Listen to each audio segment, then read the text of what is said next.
एक जवान लड़की अपने से 30 साल बड़े बूढ़े के साथ रंगरेलियां मनाती है। उनके साथ उनके घर पर रहती है, उनके साथ सोती है, उनके साथ गंदे गंदे काम करती है। ये सब उसने बूढ़े के पैसे हथियाने के लिए किया था। लेकिन जब पुलिस को उनकी इस हरकत के बारे में पता चला तो उसके साथ क्या हुआ देखे।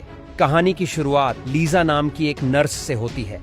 एक दिन उसे अस्पताल से एक कॉल आता है। एक बुजुर्ग मरीज के घर जाना है जिनकी पत्नी बीमार है। घर में उनकी छोटी बेटी जेनी भी थी जो लीजा से बड़ी गर्मजोशी से मिलती है। लीजा मारिया की जांच करती है और नॉर्मन को बताती है कि चिंता की कोई बात नहीं है।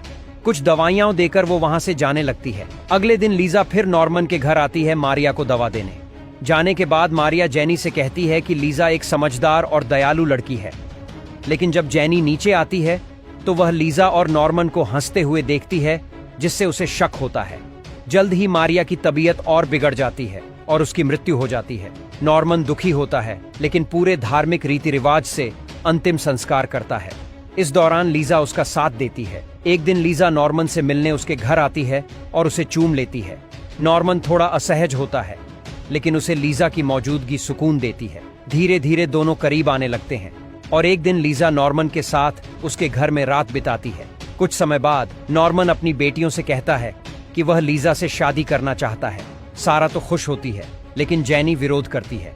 वह जानती है कि लीजा उससे बहुत छोटी है और शायद उसकी नीयत साफ नहीं है। फिर भी नॉर्मन और लीजा की शादी हो जाती है। शादी के बाद एक पार्टी होती है जहां लीजा देखती है कि मेसी बार बार उसकी तरफ देख रहा है। लीजा उससे बात करती है और मेसी उसकी सुंदरता की तारीफ करता है।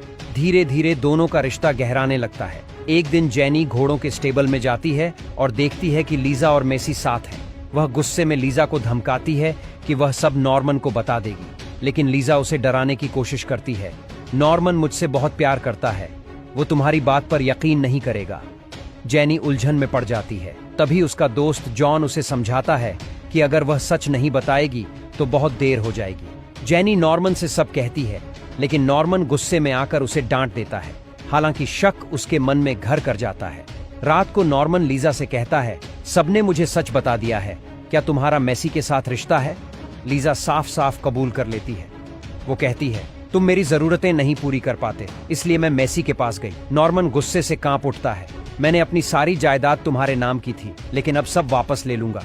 मैं तुमसे तलाक ले रहा हूँ। लीजा सन्न रह जाती है। उसकी योजना थी इस घर और संपत्ति की मालकिन बनने की, लेकिन अब सब हाथ से जाता लग रहा था। कुछ दिन बाद कैफे में नॉर्मन मेसी से मिलता है और साफ कहता है, मैं तुम्हें नौकरी से नहीं बल्कि मेरी जिंदगी से निकाल रहा हूँ।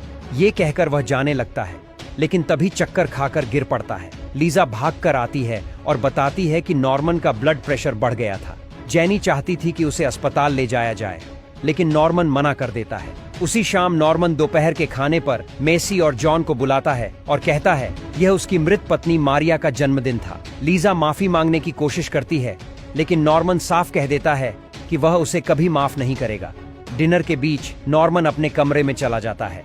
तभी एक तेज चीख सुनाई देती है। सभी दौड़ते हैं और देखते हैं कि नॉर्मन बेहोश पड़ा है। नॉर्मन को अस्पताल ले जाया जाता है, लेकिन डॉक्टर बताते हैं कि उसे दिल का दौरा पड़ा था। वह अब खतरे से बाहर है, लेकिन कमजोर हो गया है। इस हादसे के बाद लीजा को पुलिस पूछताछ के लिए ले जाती है। जेनी ने उसके और मेसी के रिश्ते के सबूत पुलिस को दे दिए थे। पता चलता है कि लीजा का असली इरादा नॉर्मन की संपत्ति हड़पना था। मेसी भी पूछताछ में मान लेता है कि उसने लालच में आकर लीजा का साथ दिया। अंत में नॉर्मन अपनी बेटियों से माफी मांगता है कि उसने समय पर उनकी बात नहीं मानी। वह अपना सब कुछ बेटियों के नाम कर देता है और लीजा से हमेशा के लिए रिश्ता तोड़ देता है।